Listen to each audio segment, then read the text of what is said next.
जितने भी छात्र छात्राएं बिहार बोर्ड से क्लास 9th का वार्षिक परीक्षा देने वाले उनके लिए लेकर आ चुके हैं साइंस का, ठीक है, साइंस का ओरिजिनल प्रश्न पत्र का सब्जेक्टिव क्वेश्चन, ठीक है, सब्जेक्टिव क्वेश्चन इसके पहले आप लोग को ऑब्जेक्टिव दे चुके हैं। अगर जो विद्यार्थी ऑब्जेक्टिव का नहीं देखे तो इस वीडियो को आप लोग जरूर देख लीजिए, ठीक है। आप लोग बता दें कि 101% ये ओरिजिनल प्रश्न पत्र है साइंस का, तो आप लोग बिल्कुल हम श्योर रहिए कि आपका जो कल का पेपर होने वाला फर्स्ट शिफ्ट में साइंस का वो बिल्कुल हूबहू इसी प्रकार का आपका प्रश्न आने वाला। तो सभी विद्यार्थियों से आपका सभी का यही क्वेश्चन आने वाला है, ठीक है। तो आप लोग इस वीडियो में अंत तक जरूर बने रहिएगा। जो विद्यार्थी लोग अभी तक चैनल पे नए हैं तो चैनल को सब्सक्राइब करके बेल आइकन को प्रेस कर लेंगे और अपने सभी दोस्तों के पास इस वीडियो को शेयर कर देंगे, जो भी विद्यार्थी क्लास 9 के, जो भी स्टूडेंट क्लास 9 के इस बार एग्जाम देने वाले हैं वार्षिक परीक्षा, ठीक है। तो चलिए आज आपका कल से एग्जाम स्टार्ट है, तो आपका ऑब्जेक्टिव करवा दिए जो कि आपको बिल्कुल सही आंसर 100% करवाए। तो इस वीडियो में आप लोग का सब्जेक्टिव करवाने वाले हैं, तो आप लोग इस वीडियो में अंत तक बनेगा। आपको देखिए क्वेश्चन के साथ साथ आप लोग यहाँ पे आंसर भी इसका बताने वाले हैं, ठीक है। आंसर ही बताएंगे तो आप लोग को हूबहू इसी प्रकार आपका छाप को आ सकते हैं एग्जाम में, ठीक है। नेक्स्ट देखिए लघु उत्तरीय प्रश्न में क्या है कि 1 से 8 तक आपका प्रश्न है जो लघु उत्तरीय है। इनमें से किन्हीं 4 प्रश्नों का ही उत्तर देना जो 2-2 मार्क्स का, ठीक है। मतलब 8 क्वेश्चन में से 4 को ही का उत्तर देना जो 2 मार्क्स का है। मतलब कितना, तो 4 दूनी 8 मार्क्स का ये पूछा गया। क्या है आधारी राशि, क्या है विस्थापन, क्या है न्यूटन के गति का तृतीय नियम क्या है, ये देखिए आप लोग को क्वेश्चन पहले दिखा देते हैं, इसके बाद आपका आंसर की भी आपको यहाँ पे दिखाने वाला है, ठीक है। नेक्स्ट क्या है शक्ति क्या है, देखिए ये भी लिखा गया। नेक्स्ट क्वेश्चन क्या है पूछा गया प्रतिध्वनि, जिसको हम क्या बोलते हैं इको, इको क्या है इसके बारे में आप लोग को लिखना 2 मार्क्स में। उत्पादकता से आप क्या समझते हैं, एक समान त्वरण क्या है, ध्वनि की तीव्रता में प्रबलता क्या अंतर है, ठीक है, ये पूछा गया। फिर समतल दर्पण से ध्वनि के परिवर्तन को दिखने के लिए एक उपयोग में वर्णन करें। कार्य को परिभाषा किसी धनात्मक कार्य ऋणात्मक कार्य शून्य हो उसको साधारण व्याख्या करें, ठीक है। ये सब क्वेश्चन आप लोग पूछा गया। फिर लघु उत्तरीय में देखिए यहाँ पे आ जाता है, ठीक है। यहाँ पे देखिए लघु उत्तरीय आपका केमिस्ट्री का इसमें से क्वेश्चन आया था, जिसमें केमिस्ट्री में भी 11 से 18 तक लघु उत्तरीय, जिसमें से कितना, तो 4 प्रश्न का ही उत्तर देना है। तो ये केमिस्ट्री का देखिए क्वेश्चन है तत्व यौगिक में कोई 2 अंतर लिखना और ध्रुवपातन क्या है, परमाणु क्या है, अमोनिया क्लोराइड में उपस्थित तत्वों के नाम लिखना है, आयरन क्या है। फिर नेक्स्ट क्वेश्चन क्या है, देखिए यहाँ से आप लोग को बता दें कि आप लोग आंसर की, देखिए आंसर की आप लोग का साइंस क्या है, देखिए क्वेश्चन जो भी पूछा गया आपका इस बार वार्षिक परीक्षा में जो साइंस का क्वेश्चन है उसका आंसर भी देखिए सब्जेक्टिव का दिए हैं। तो आप लोग इसका डाउनलोड करना चाहते हैं तो आप लोग गूगल पे सर्च कर लीजिएगा जस्टवेल एजुकेशन। क्या सर्च करना, तो जस्टवेल एजुकेशन, जो भी विद्यार्थी नए हैं वो लोग जस्टवेल एजुकेशन को सर्च करेंगे और टुडे अपडेट पे जाएंगे, ठीक है। टुडे अपडेट पे जाने के बाद आप लोग वहाँ पे इसका क्वेश्चन, ओरिजिनल क्वेश्चन और यहाँ से आप लोग का आंसर भी मिल जाएगा, ठीक है। तो वहाँ से सभी विद्यार्थी डाउनलोड कर लेंगे क्योंकि आपका पेपर कल ही है साइंस का फर्स्ट शिफ्ट में। तो चलिए यहाँ से देखिए आप लोग पढ़ लीजिए एक बार, अगर एक बार भी पढ़ लेते तो याद हो जाएगा आपका। आधारी राशि क्या है, तो आधारी राशि वो है जो स्वतंत्र मानी जाती है, जैसे कि लंबाई द्रव्यमान आदि, ये सब क्या है आधारी राशि जो क्या होता है वो हमेशा स्वतंत्र होता है, जैसे लंबाई द्रव्यमान समय सभी, ठीक है, उसी को क्या बोलते हैं आधारी राशि बोलते हैं। 2 मार्क्स का क्वेश्चन है। नेक्स्ट क्वेश्चन देखिए क्या पूछा गया।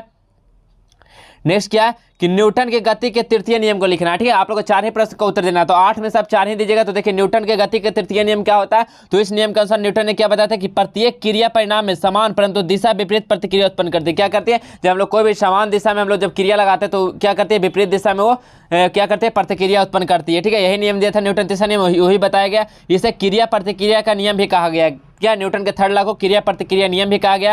प्रथम वस्तु द्वारा द्वितीय वस्तु पर लगाया गया बल क्रिया कहलाता और द्वितीय वस्तु द्वारा प्रथम वस्तु पर लगाया गया बल क्या कहलाता, प्रतिक्रिया कहलाता है। देखिए कोई एक वस्तु यहाँ ए है और ये कोई वस्तु बी है, ठीक है। यहाँ से जब हम लोग को यहाँ पे क्या कर रहे हैं उसको जब क्रिया कर रहे हैं तो क्या होता है, तो ये क्या कहलाता है क्रिया कहलाता है। जब हम लोग, ठीक है, जब एक वस्तु से हम लोग दूसरा वस्तु में जब बल लगाएंगे तो क्या कहता है क्रिया कहलाता है। और जब दूसरा वस्तु जब पहला वस्तु के साथ ये क्या करता है कि बल लगाता तो क्या होता है प्रतिक्रिया होता है, ठीक है। यही लिखा गया। इस नियम का गणितीय रूप में निम्न प्रकार व्यक्त किया जाता है, कैसे करते हैं, तो देखिए F21 क्या है, इसको हम लोग देखिए किए तो क्या हो गया F-21, ठीक है, मतलब क्रिया प्रतिक्रिया लगाया यहाँ पे तो क्या हो जाएगा अपोजिट डायरेक्शन, तो -F12 हो गया, ठीक है। देखिए इसी प्रकार आपको लिखा गया, तो आप लोग इसी प्रकार आप लोग लिख कर आ सकते हैं। नेक्स्ट क्वेश्चन क्या है, शक्ति क्या है, ठीक है, शक्ति क्या है ये भी आप लोग से पूछा गया। तो शक्ति क्या है, तो कार्य करने की दर को हम लोग क्या बोलते हैं शक्ति बोलते हैं, ठीक है। आप लोग ऑब्जेक्टिव में भी दिया गया कि कार्य करने की दर को हम लोग क्या बोलते हैं, तो शक्ति कहते हैं। तो ठीक है, यही डिफिनेशन होता है कार्य करने की दर को हम लोग क्या बोलते हैं शक्ति कहते हैं। अर्थात कोई व्यक्ति इकाई समय में कितना कार्य करता है उस इकाई समय में किया गया कार्य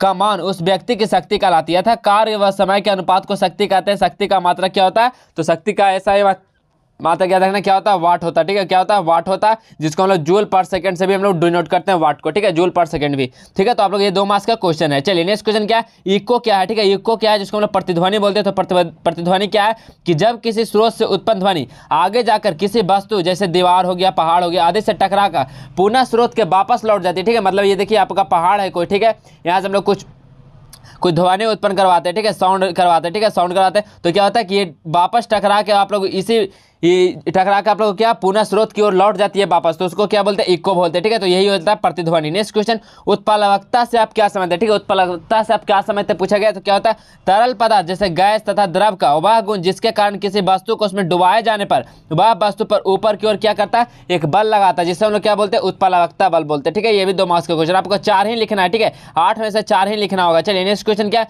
एक समान त्वरण क्या है, ठीक है, एक समान त्वरण किसको बोलते हैं, तो जब बराबर समय, ठीक है, जब बराबर समय अंतराल पर वस्तु के वेग में हुए परिवर्तन को एक समान त्वरण, ठीक है, मतलब यूनिफॉर्म एक्सेलरेशन कहते हैं, ठीक है। क्या कहते हैं कि जब बराबर समय अंतराल पर वस्तु को जब वेग को परिवर्तन होता है तो एक समान त्वरण कहते हैं, ठीक है, उसको क्या बोलते हैं, एक समान त्वरण बोलते हैं। तो त्वरण का ऐसा मात्रा क्या होता है, मीटर प्रति सेकंड स्क्वायर होता है, क्या होता है, मीटर प्रति सेकंड स्क्वायर होता है त्वरण का, एक्सेलरेशन का, ठीक है।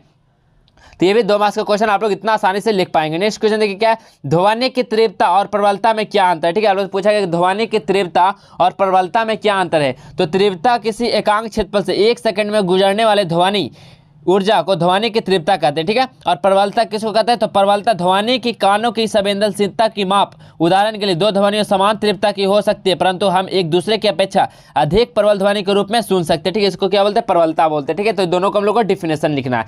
चलिए नेक्स्ट क्वेश्चन क्या है, नेक्स्ट क्वेश्चन है कि समतल सतह से ध्वनि के परिवर्तन को दिखाने के लिए एक प्रयोग का वर्णन करना है, ठीक है। ये आपका 5 मार्क्स का क्वेश्चन पूछा गया है, ठीक है, कि समतल सतह से ध्वनि के परिवर्तन को दिखाने के लिए एक प्रयोग का वर्णन करना। तो क्या प्रयोग वर्णन का, तो समतल दर्पण को एक छोटा टुकड़ा लीजिए, ठीक है, आप लोग समतल दर्पण को एक छोटा टुकड़ा लीजिए और दर्पण के टुकड़े को क्या करना है, गोंद की सहायता से गुब्बारे से इस प्रकार चिपकाइए कि उसकी चमकदार सतह ऊपर की ओर हो एवं झिर्रे जो स्लेट से आने वाले प्रकाश के दर्पण पर पड़ने दीजिए और परिवर्तन के पश्चात प्रकाश का धब्बा क्या होता है, दीवार पर होता है, ठीक है। तो ये देखिए आपका क्या होता है, यही आपका आप लोग का एक्सपेरिमेंट यहाँ पे लिखना था, ठीक है, आप लोग लिखा गया। नेक्स्ट क्वेश्चन क्या है, तत्व और यौगिक में कोई 2 अंतर लिखना है, ठीक है, तत्व और यौगिक में कोई 2 अंतर लिखना है। ये भी 5 मार्क्स का क्वेश्चन है। क्या है, देखिए जब कोई रासायनिक पदार्थ एक ही प्रकार के परमाणु से मिलकर बनता है तो ऐसे पदार्थ को क्या बोलते हैं, तत्व कहा जाता है। वह रासायनिक पदार्थ जो अलग अलग प्रकार के परमाणुओं से मिलकर बना होता है उसे हम लोग क्या बोलते हैं, यौगिक बोलते हैं, ठीक है। जो अलग अलग परमाणु से मिलकर बनेगा उसको हम लोग क्या बोलेंगे, यौगिक बोलेंगे, ठीक है। और एक ही प्रकार के परमाणु से मिलकर बना तो उसको हम लोग तत्व बोलेंगे, ठीक है। तो अर्थात इसमें अलग अलग प्रकार के तत्वों के परमाणु आपस में रासायनिक बंधों के द्वारा जुड़े रहते हैं, ठीक है। इस प्रकार देखिए यहाँ पे लिखा गया। तो पहला पॉइंट देखिए, एक साइड में तत्व है, एक साइड में यौगिक है। तो पहला क्या है डिफिनेशन, पहला अंतर क्या है कि तत्व एक ही प्रकार के परमाणुओं से मिलकर बना होता है और यौगिक क्या होता है, यौगिक के अणु 2 या 2 से अधिक तत्वों के परमाणुओं से मिलकर बना होता है। नेक्स्ट देखिए सेकंड पॉइंट क्या है डिफरेंस का, तत्व क्या होता है कि अब तक लगभग 119 तत्व ज्ञात है। कितना, 119 तत्व अब तक ज्ञात हो चुका है, लेकिन यौगिक क्या है, इसकी संख्या बहुत ही अधिक है। यौगिक कितना, बहुत ही अधिक है। नेक्स्ट देखिए डिफरेंस क्या है, तत्व क्या होता है, तत्व के गुणधर्म उनके परमाणु के कारण होते हैं और यौगिक क्या होता है, इनके गुणधर्म उन तत्वों से क्या होता है, वो उन तत्वों से सर्वथा भिन्न होते हैं, ठीक है, जिनसे यौगिक बना होता है, ठीक है। तो ये देखिए 3 डिफरेंस लिखा गया है। नेक्स्ट क्वेश्चन को चलते, नेक्स्ट क्वेश्चन क्या, ऊर्ध्वापातन। केमिस्ट्री का क्वेश्चन देखिए, ऊर्ध्वापातन क्या है, इसका उदाहरण भी लिखना है आप लोग को। तो ऊर्ध्वापातन सब्लिमेशन जिसको बोलते हैं, तो क्या होता है कि ऊर्ध्वापातन एक भौतिक रासायनिक प्रक्रिया है जिसमें कोई पदार्थ अपनी ठोस अवस्था से सीधे गैस में परिवर्तित होना। क्या होता है कि कोई भी जब रासायनिक, ये क्या ऊर्ध्वापातन पहले क्या एक रासायनिक प्रक्रिया है जिसमें क्या होता है, कोई ठोस पदार्थ जो होता है वो सीधा क्या होता है, गैस में परिवर्तित हो जाता है। इस प्रक्रिया के दौरान पदार्थ की अवस्था किसी मध्यवर्ती द्रव अवस्था में परिवर्तित नहीं होता है। कपूर का ठोस अवस्था सीधे वाष्प के रूप में उड़ जाना ऊर्ध्वापातन का एक उदाहरण है। क्या है, कपूर का आप लोग देखेंगे सीधा क्या होता है, जब आप लोग खुले में रखेंगे तो क्या होता है, जो सीधा सॉलिड से क्या होता है वो वाष्प में कन्वर्ट हो जाता है, ठीक है, वेपर में। तो इसे क्या बोलते हैं, ऊर्ध्वापातन बोलते हैं, ठीक है। ये सॉलिड एग्जाम्पल है आपका कपूर का, कैम्फर का जिसको बोलते हैं। चलिए नेक्स्ट क्वेश्चन, परमाणु क्या है, ठीक है, परमाणु क्या है, आपसे क्वेश्चन पूछा है तो परमाणु क्या है। तो परमाणु शब्द का मूल अर्थ है कि वह कण जिसके छोटे कणों में न विभाजित किया जा सके, लेकिन आधुनिक वैज्ञानिक प्रयोगों से पता चलता है कि परमाणु विभिन्न अपरमाणविक कणों से बना है। इलेक्ट्रॉन, प्रोटॉन और न्यूट्रॉन एक परमाणु के संघटक कण है। सभी फर्मियन, हालांकि हाइड्रोजन बन के परमाणु में कोई न्यूट्रॉन नहीं है, ठीक है। तो परमाणु इसी को लिखा गया, परमाणु क्या है उसके बारे में। नेक्स्ट क्वेश्चन क्या है, आप लोग हमेशा बोल रहे हैं कि आप लोग 101% या ओरिजिनल पेपर है, ठीक है। तो सभी विद्यार्थी लोग इसको जरूर आप लोग पढ़ के जाइएगा कल का एग्जाम में, ठीक है। आप लोग सभी विद्यार्थियों से रिक्वेस्ट है कि आप लोग ऑब्जेक्टिव और सब्जेक्टिव दोनों करा रहे हैं, तो आप लोग एग्जाम से पहले सभी पेपर दिया जाएगा। तो सभी लोग चैनल को सब्सक्राइब करके वीडियो को लाइक जरूर कर लेंगे, ठीक है, और अपने दोस्तों के पास ज़्यादा से ज़्यादा शेयर करेंगे ताकि सभी विद्यार्थी क्लास 9th वाले विद्यार्थियों के पास इस वीडियो पहुंच सके। चलिए नेक्स्ट क्वेश्चन क्या है, अमोनिया क्लोराइड में उपस्थित तत्वों के नाम लिखना है कि अमोनिया जो क्लोराइड होता है उसमें उपस्थित तत्व कौन कौन सा होता है। तो अमोनिया क्लोराइड अणु में नाइट्रोजन क्लोराइड और हाइड्रोजन परमाणु होते हैं। लिंक किए गए लेख में अमोनिया क्लोराइड के बारे में और इसकी पूरी संरचना, गुण और उपयोग के बारे में और जानें। अमोनिया क्लोराइड का रासायनिक या आणविक सूत्र इस प्रकार लिखा जाता है। क्या होता है अमोनिया क्लोराइड का रासायनिक सूत्र? तो NH4Cl, ठीक है। NH4 क्या होता है अमोनिया, Cl क्या होता है क्लोराइड, ठीक है। तो इसी प्रकार लिखा गया NH4Cl, ठीक है। तो यही क्या हो जाएगा अमोनिया क्लोराइड का रासायनिक सूत्र। चलिए नेक्स्ट क्वेश्चन, आयन क्या है, ठीक है विद्यार्थी। आयन क्या है आप लोगों से पूछा गया, तो आयन क्या होता है? तो आयन किसको कहते हैं? तो आयन एक क्या, देखिए आप लोग का क्वेश्चन, आप लोग आयन क्या है पूछा गया, तो आयन क्या होता है? तो आयन एक परमाणु या अणु है जिसको हम लोग क्या बोलते हैं, विद्युत आवेश पाया जाता है। इलेक्ट्रॉन पर ऋणात्मक आवेश होता है, प्रोटॉन पर धनात्मक आवेश होता है, और किसी चालक में विद्युत धारा प्रवाहित होने के लिए यह क्या होता है, आयन की जिम्मेदार होता है, ठीक है। तो इसको हम लोग क्या बोलते हैं, आयन बोलते हैं, ठीक है। तो देखिए आप लोग इतना है क्वेश्चन का आप लोग आंसर देना है फिजिक्स का सब्जेक्टिव में, तो सभी का आंसर क्या आप लोग यहाँ पे करवा दिए सब्जेक्टिव का, ठीक है। तो आप लोग बिल्कुल भी घबराना नहीं है, आप लोग को सीधा डाउनलोड करने के लिए, आप लोग वीडियो को तो आप लोग इतना नहीं देख पाएंगे, तो आप लोग क्या करना, डाउनलोड करने के लिए सीधा आप लोग को जस्टवेल एजुकेशन गूगल पे सर्च करना, और सभी पेपर का आप लोग वहाँ पे आपका आंसर की सभी का मिल जाएगा, और ओरिजिनल प्रश्न पत्र भी आप लोग वहाँ से डाउनलोड कर पाएंगे, ठीक है। तो सभी लोग जस्टवेल एजुकेशन पे जाइएगा, टुडे न्यूज़ पे आप लोग जाकर वहाँ से डाउनलोड कर पाएंगे, ठीक है। और जो भी विद्यार्थी नए हैं तो चैनल को सब्सक्राइब करके अपने दोस्तों, सभी दोस्तों के पास, सभी ग्रुप में आप लोग शेयर कर दीजिए, ताकि आप लोग सभी स्टूडेंट के पास ओरिजिनल प्रश्न पत्र मिल सके। तो चलिए अगर वीडियो अच्छा लगा तो लाइक कर दीजिएगा और शेयर कर दीजिएगा। तो चलिए मिलते हैं अगले वीडियो में, तब तक के लिए जय हिंद, वंदे मातरम।